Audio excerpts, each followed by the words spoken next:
Yeah, so I'm Jonathan Neyman, owner of the Fly Box in Bristol, Tennessee.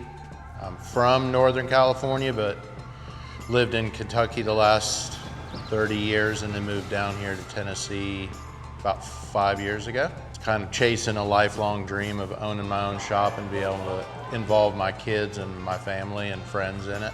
Our shop sits on the South Holston River, pretty close to it. I mean, you can go into any shop in Montana. If you have Soho on or something like that, they know about the South Holston. I mean, it's a famous river. And then 25 minutes away, we've got the Watauga River, which are both tailwaters. Tons of mountain streams, tons of freestone, smallmouth, warm water style streams. The mountain streams are awesome too, definitely overshadowed by the tailwaters. Tailwaters definitely get the most publicity, and I don't think the general public in this area or region understands how special this place is.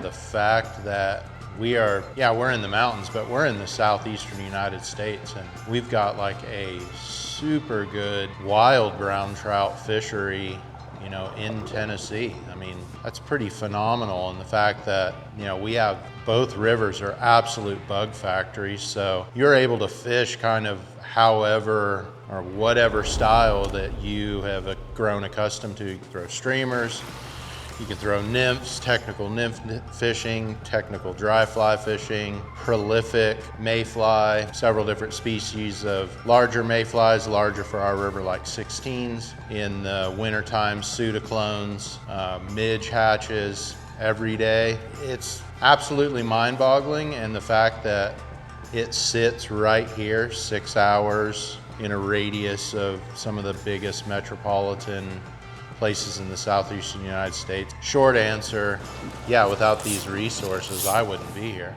I mean, I love East Tennessee. The reason I fell in love with East Tennessee were these rivers. Absolutely. And then I fell in love with the community, and then getting to know all the people that live around the shop that have become such close friends, and honestly, I would call them family.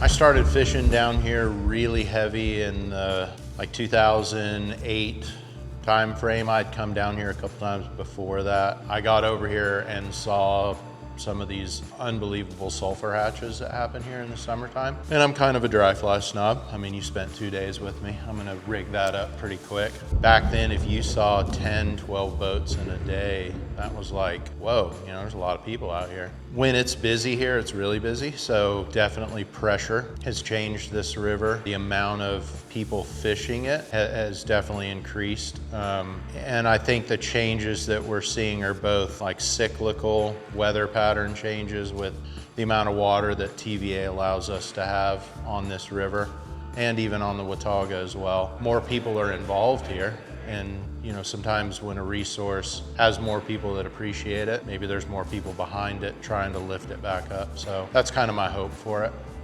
The issue that I've seen just in the 4 years that the shop is open is I see less people in the spring now because we don't have consistent water flows as they're filling the lake. TVA's, you know, obviously trying to fill the lake up. And that could be some of that cyclical weather patterns that we've been in, where it seems to be like a drier cycle. It takes longer to fill the lake up. So the concern then for me is you take 80 boats that have 2 people in it, plus the recreational anglers, both float and wade, and you stick them all on the Watauga. Takes the pressure off of this river, but it pounds that river. And that river is the one that just took a gut punch from the hurricane, you know. So concerns definitely is water management. The old saying, you can love something to death, is kind of a long-term concern of mine, for sure.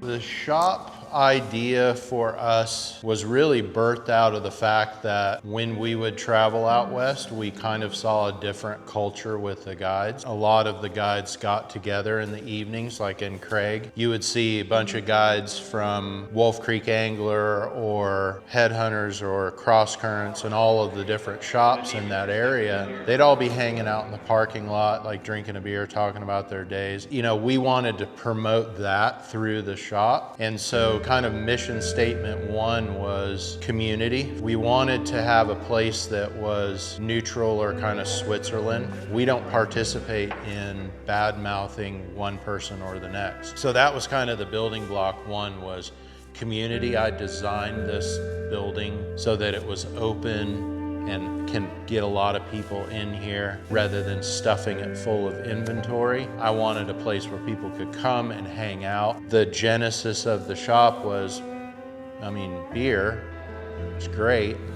And I don't care that you don't work for me, just to kind of start to bring together this incredible community around this incredible resource that we have. You know, I heard for years like, oh, well, we're not Montana, or we're not Idaho, or we're not Colorado. No, you're not. We're Tennessee, and we've got super badass fishing here. There's no reason that just because we're not Montana that we can't give our clients and the community of the fly fishermen that come here that same experience. So that was kind of the genesis of the shop.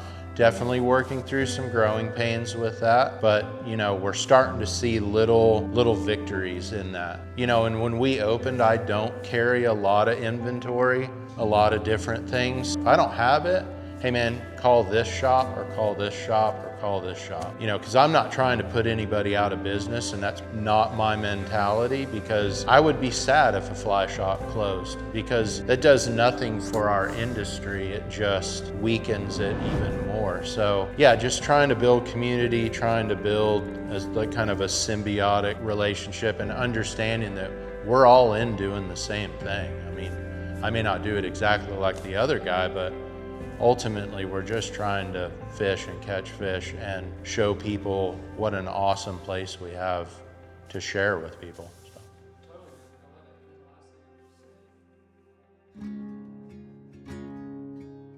My name is Colby Acuff, and over the last 2 days, I fished with John and his family out of the fly box in Bristol, Tennessee. And we fished the Watauga as well as the South Holston. I gotta be honest, the rivers in the South so far have really blown me away. I love the Watauga. Floating down the river, I mean, it looks like something out of a magazine or a fiction novel, essentially. And while I did not get into a very big fish myself, that does not mean I did not see some huge fish in those rivers, and they're definitely there. I had an absolute blast with John and his family, and I definitely think what they are trying to bring to that area and what the fly box kind of stands for is something that I'm really familiar with in the West. And I think, you know, having a fly fishing and guiding culture in an area that, you know, maybe isn't the most known for fly fishing is super important, because when you do potentially end up having problems, the people that end up having to pick up the pieces for the resource are the guides and the outfitters and the fly shops and the people who use that resource every single day. So I think for me, when I look at John and I look at his family and I look what they're trying to do with the fly box, I look at something that's a pretty valiant thing to be doing. Anything that's community-based, especially in a sport that's kind of full of secrecy and opinion and, you know, whatever else, trying to get people to come together as a community is something that's super important, and it's something that I really love to see. You know, when we go fishing with somebody and go to a town that we've never been to fish. Some of that stuff, man, that we were rowing through, it's skinny. I wouldn't recommend just any old person go take a drift boat down the Watauga in low flow. John did a great job, and the other thing that was so great about this trip was, you know, John had told me earlier, you know, he really loves throwing dry flies. I told him, I said, let's throw dries. Let's try and throw dries as much as we can. And we got sulfurs, and we got to fish the 13-year cicada hatch, which I've never done. And to watch those fish blow up on those big cicada bugs was unbelievable. Got to do a lot of things that, you know, I don't usually get to do, and all on dries. Just a phenomenal experience. And those rivers, man, they're healthy. You know, I think there's some water management stuff that could be better, but for the most part, I was very, pleased with how they manage those resources. I definitely think that Watauga could use a little bit more water, but for the most part, two really healthy rivers, a great family that's running a great fly shop for a very great cause. So if you're down in Bristol, Tennessee area, definitely hit up John and his family and go to the fly box, have a beer, and go fish.